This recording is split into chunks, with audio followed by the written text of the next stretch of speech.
This looks like the beginning of the end for the familiar LP. Now, if we look back at the history books, when CDs were born, people predicted the death of vinyl records.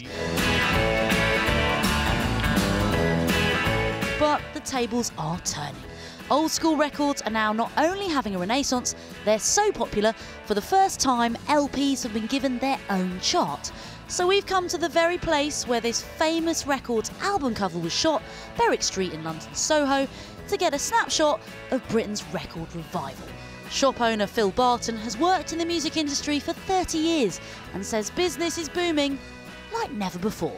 So just explain to us how crazy it's gone for somebody that might not understand. How crazy? Well, crazy enough to have to open a new store, which we've done, which is vinyl only. Crazy enough to dedicate this whole floor to vinyl. Crazy enough to spend more time on vinyl than we do on our CDs. In fact, vinyl lovers bought over 1 million records last year to take sales to an 18-year high. On the flip side, in 2007, just 205,000 were sold. And it seems decks will keep spinning, with sales of vinyl albums set to grow by another 70% this year. And perhaps Noel Gallagher's band High Flying Birds are partly to thank.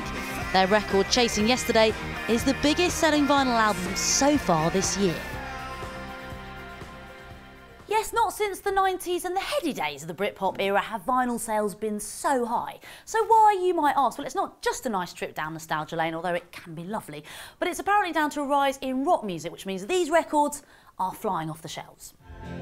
Music producer Mike Stock says records are having a revival for good reasons. Vinyl will certainly give you a much greater range, a dynamic range, bass, lows and highs, than you can get out of an MP3. So perhaps there's a dawning awareness that we threw the baby out with the bathwater years ago. So tell us, vinyl lovers, why have you fallen for records? The thing of being able to pass on your music to your children, just, you know, it doesn't really work when it's just like a computer with some MP3s on it. You know, I find the whole buying a record, putting a record on, much more romantic than buying something off iTunes. You're a man of romance. I am. My wife would agree with that. There you have it. If you were in any doubt, don't let the dust settle on your LPs. Vinyl records are officially back.